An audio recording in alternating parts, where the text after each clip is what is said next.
Munich မြို့ရဲ့အမောင်ထဲမှာကျွန်တော်အလုပ်စားပါတယ်ကျွန်တော်က ref ဆိုတဲ့တန်ရှင်ရဲ့တမအထည်ဟန်ဆောင်ပြီး Mefrafis ရဲ့ company တွေကိုခိုးဝင်ခဲ့တယ်ကျွန်တော်မျက်နှာကိုလည်းဘယ်သူမှမသိအောင်ပြောင်းလဲထားပါတယ်အဆောင်တွေကိုတယောက်ပြီးတယောက်တိတ်တိတ်ဆိတ်ရှင်းပြလိုက်တယ်ပြီးတော့ Fis ရဲ့သား Elias ကိုတန်ရရပါတယ်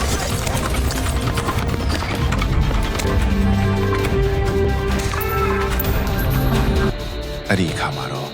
အဖေဖတူ Fis ဟာအပြင်ကိုထွက်လာပါတော့တယ်ဒါဟာကျွန်တော်ရဲ့ထောင်ချောက်ပါပဲ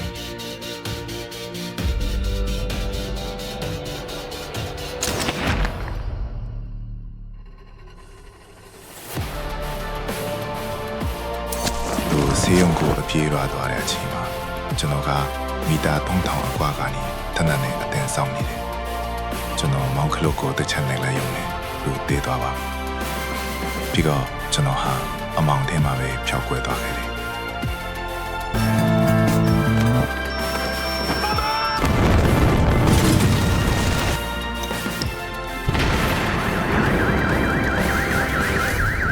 နောက်ကနူရင်ဘာမြို့မှာကျွန်တော်ရဲ့လောက်ခါကိုတောင်းပါတယ်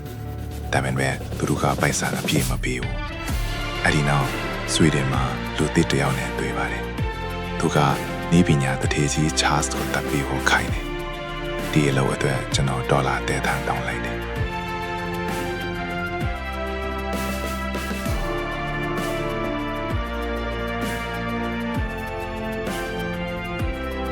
half on commission, half on completion, no reasonable expenses paid.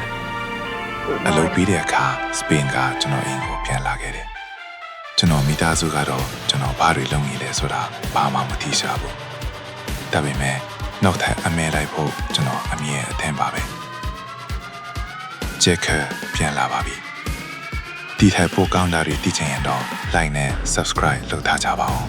ဇာတ်လမ်းလေးကိုစိုက်ကြည့်ဆိုရင် like and share လုပ်ပေးပါနော်နောက်ထပ်ဗီဒီယိုလေးကြည့်ချင်တဲ့စီပါဒီမှာမှပြင်လာပါတယ်ဇာတ်လမ်းကောင်းလေးကိုမနှုတ်ချင်ဘူးဆိုရင်တော့အခုဒီ page ကို follow လုပ်ထားလို့မရပါဘူးနော်